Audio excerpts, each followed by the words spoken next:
Welcome to Appreciate Good Thoughts, Selections from The Pathway of Life by Leo Tolstoy, Vegetarian, Volume 2, Part 1 of 2, on Words of Wisdom.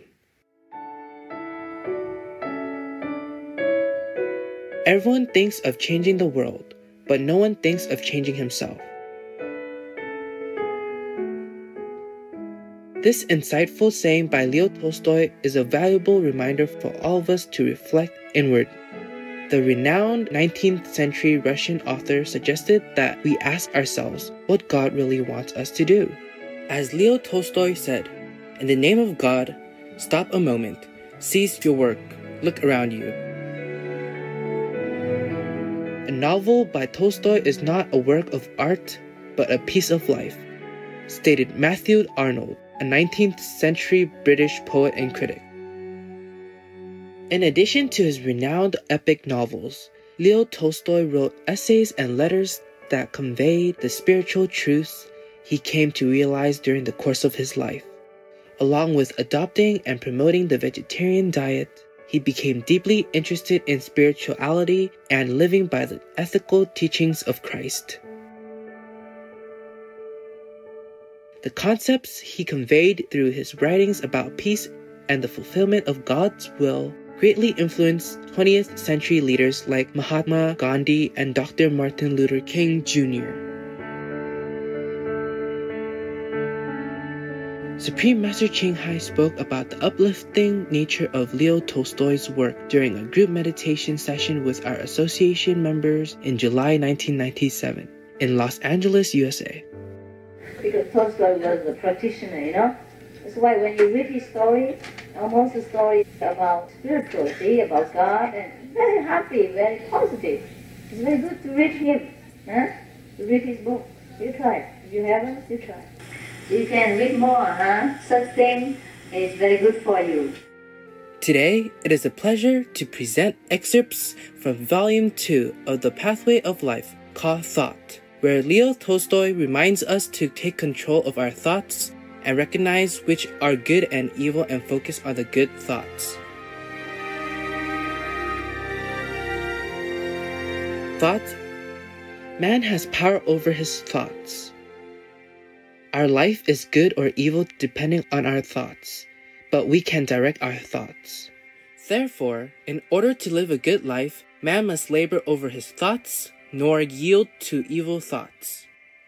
Take care to purify your thoughts. If you have no evil thoughts, you will commit no evil deeds. Guard your thoughts, guard your words, guard your actions from evil. Observe these three paths in purity, and you will enter the path designed by the All-Wise One. All things are in the power of heaven, excepting our desire to serve God or self. We cannot hinder the birds from flying over our head, but we can prevent them from building a nest on our head. Even so, we cannot stop evil thoughts from flashing through our mind, but it is within our power to prevent them from nesting therein and raising a brood of evil acts. We cannot repel an evil thought once it enters our mind, but we can recognize the thought as evil. And if we know that it is evil, we can refuse to yield to it. The thought comes to us that this or that man is bad. I could not prevent this thought, but if I realize that it is evil, I can remember that it is wrong to judge people and that I am bad myself. And remembering all this, I can restrain myself from judging even in thought. If you would have benefit from your thoughts, try to think entirely independently of your feelings and your condition, without twisting your thoughts into justifying the feelings which you experience or the acts which you commit. Live the life of the Spirit in order to have strength to rule your thoughts. We frequently think that physical strength is the most important thing. We think so because our body willy-nilly always appreciates physical strength. But spiritual strength, the power of thought, appears so insignificant that we refuse to acknowledge it as strength. And yet true power capable of changing our life and the life of all men is in the strength of the Spirit alone. The spiritual directs the physical, not the physical the spiritual. Therefore, in order to change his condition, man must labor on himself in the domain of the spiritual, in the domain of thought. Our life improves or deteriorates in accordance with our consciousness of ourselves as spiritual or material creatures. If we are conscious of being a material creature, we weaken our true life. We strengthen and arouse passions, greed, conflicts, hatred, and fear of death. If we are conscious of being spiritual beings, we stimulate and elevate life, deliver it from passions, conflicts, and hatred. We release love.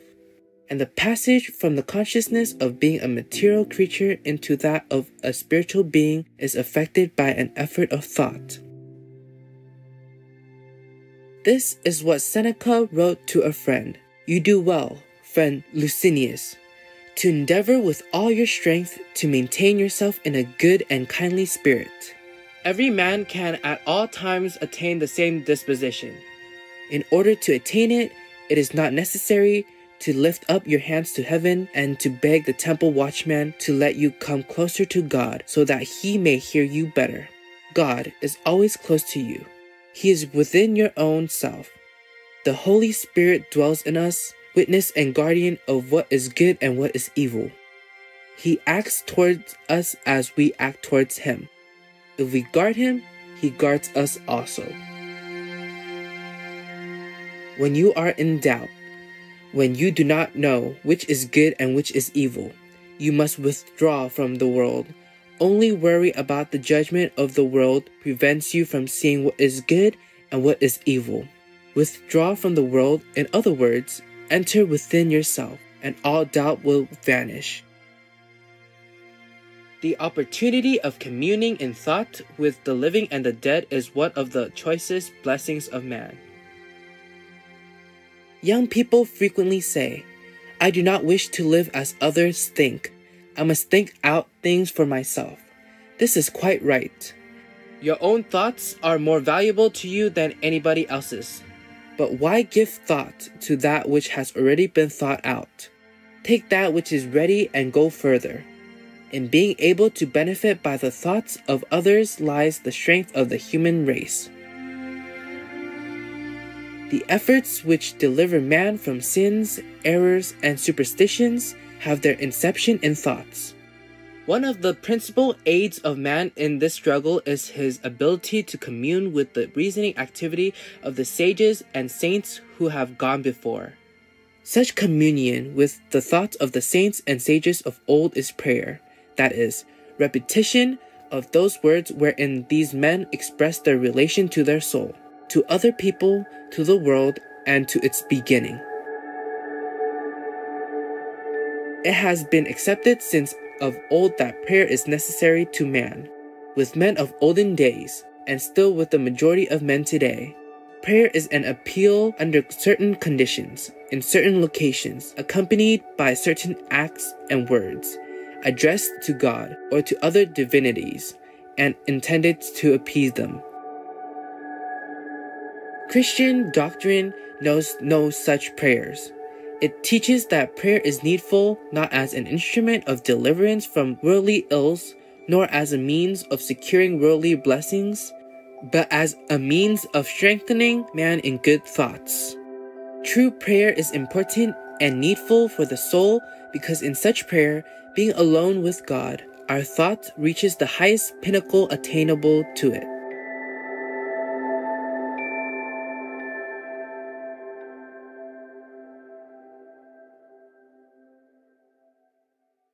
When you begin eating consciously, with compassion and thoughtfulness, you attain a certain lightness and inner peace, a sense of connectedness to the larger world.